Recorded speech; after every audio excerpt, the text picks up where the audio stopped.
What's up, Brick fans, and welcome back to another episode of The Making of Ahsoka on Corvus.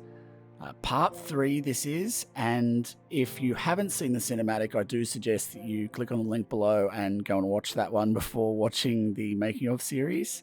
But the last couple of weeks I've been talking about the terrain and the wall creation. This week I'm going to be talking about what I'm probably most excited about because there's some aspects of storytelling in it, and that is the minifigure creation. So we're going to jump into that one right now. There are 4 minifigures in total, obviously starting with the star of the show, Ahsoka Tano. Also, the magistrate, Morgan Elsbeth. The mercenary, Lieutenant Lang. And the assassin droid. So we're going to get jumped straight into these guys. All of these have been made with either Star Wars figures or Harry Potter mixes with a little bit of Legends of Chima in there as well. All right, so let's jump right in and let's kick things off with the assassin droid. So looking at this, guys, most of you will know that he is mainly made up out of a IG unit. I have swapped out things like the arms just to get a little bit of difference, and also the legs. I've made them both black just to get a bit of a change up. I've also swapped them around a little bit here just to sort of get that front-facing shoe here.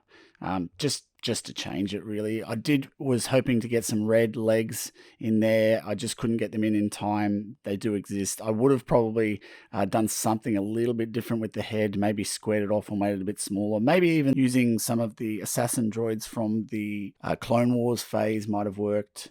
With the cloth, obviously, I wanted to get the little bit of red in there. He is kind of reversed in color, but this is a cloth from, it was a random cloth piece that I had. I think it's a Legend of Chima character. But I think that actually worked out pretty well in the end. He was sort of a tertiary character. Next up, of course, is Lang the Mercenary, who is probably one of my favorite characters from this scene, other than Ahsoka, of course. He's pretty cool. He's almost got this like medieval armor type look to him. Basically, I used Dengar's torso for this one, which worked out really well. I did try a whole bunch of different medieval looks for him, but none of them sort of felt kind of space opera-y enough, I guess. So I decided just to go with Dengar's. It actually works out really well because it does have some of these additional pieces on the face as well. The cowl I got, which was a random one from, I believe it was a Ninjago figure. I just sort of had a random thing. Obviously the red arms I picked off the cape and just got some dark red arms, and that worked pretty well. The hair itself comes from Fenrir Greyback, from Harry Potter, who worked pretty well. The other option for him, I believe, is the Resistance Soldier. He was another character that I picked up. You can pick up the same hair. The face was actually Argus Filch from Harry Potter again. It's just the same sort of gruffness around his face. He seemed to work really well for this guy because he's obviously a little bit aged and it does have that sort of the marking around the cheeks. So I just went for a standard blaster for him because he did sort of seem to have like a shotgun-sized blaster. So that worked pretty well for Lang, and I'm pretty happy with how he turned out in the end. Next up, we're going to look at the main antagonist of the episode, which is Morgan Elsbeth, the Magistrate.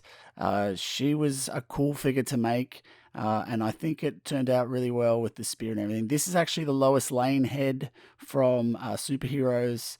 She worked out really well. She just had a kind of mean but attractive look to her. Obviously, this is Rey's hair. It comes in a whole bunch of the Rey figures. That worked pretty well. This is just a basic slope because I wanted to get that kind of cloak that she's got there. I think that worked out fairly well and it was covered by that.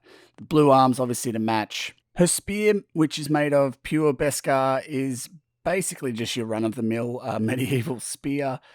And the torso area here is from Greef Karga. So that, I think, works out pretty well for the character overall.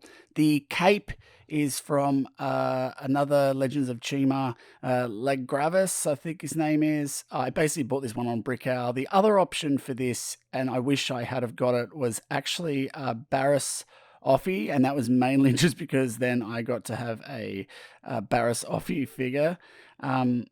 I probably will still end up getting that, but she also has that navy cape, which would have worked, and I really wanted that sort of navy cape. So I think overall she worked out pretty well.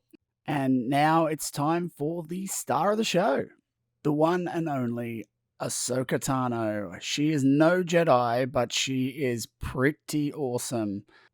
As you can see here, it is the latest Ahsoka Tano from the droid battle tank set from the Clone Wars, with a few differences, obviously, to match the scene.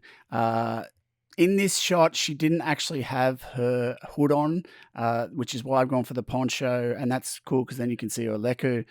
Just taking this head off here, I'm going to show you the body underneath. So yeah, it is basically the Clone Wars Ahsoka, minus the legs. I wanted to keep these sort of all navy legs because she's mainly navy in there, and I didn't want the kind of bottom grey that you get in that figure. And then I've also used Luke Skywalker's poncho from the latest Luke's Landspeeder set. Now, in the show, it is a little bit brown to my eye, but in some shots it kind of looks navy. So I was a little bit concerned about sort of matching that, but I think the main thing is when I actually shot this, I shot it with a blue light from that direction. So it actually made it feel a little bit bluer than what it was and sort of matching with the rest of it. So it actually turned out pretty well for that. Jumping over to her lightsabers now, which are custom lightsabers. These ones are actually, the hilt is from Asajj Ventress. I believe it's the Clone Wars set, and they have this kind of curved shape to them, which is very much similar to Ahsoka's white lightsabers. And looked really cool. So I did actually order those separately. I don't have the Asajj Ventress, but I got those separate just because I really wanted them. The other big challenge was obviously figuring out what I was going to do about the white lightsabers. As far as I know, the only white lightsabers you can get are in the very expensive Rebels Ahsoka minifig, and I obviously wasn't going to be able to get one of those. So I did come up with this antenna, which is clear. And as a kid, I always kind of used these antennas as lightsabers before Lego even made lightsabers. So that kind of made sense to me. I did have to contact Grant from Globrix when I was considering the lighting, which is coming up in the next episode. But he helped me out just to figure out how I could maybe make it lit in the way that I wanted to make it look like a white lightsaber, because he didn't actually make white lightsabers either, because they're super expensive because of the clear parts that you need. So I only had one of the clear antennas, as you can see, and anyone who knows Ahsoka knows that you have one smaller lightsaber. So what I actually did is a little bit blasphemous, but I have actually taken a clear display piece, I like to call them. It is like an antenna rod, and basically what I've done is I've trimmed it off here and here, so I get the sort of same flare that you get with the antenna. So they kind of match. It's a little bit bigger, but it sort of works. I quite like that with the LED light as well, went off. And then what I've basically done is I've trimmed it there, and then I've just trimmed it here.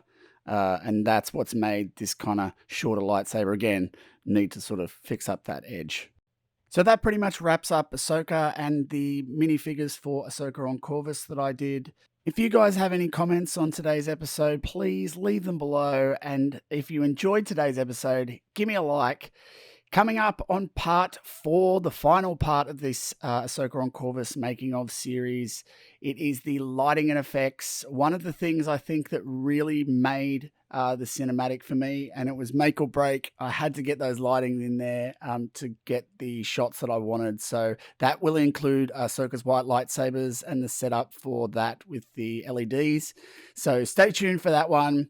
And if you haven't already, please consider hitting the subscribe button so you don't miss any more content coming up.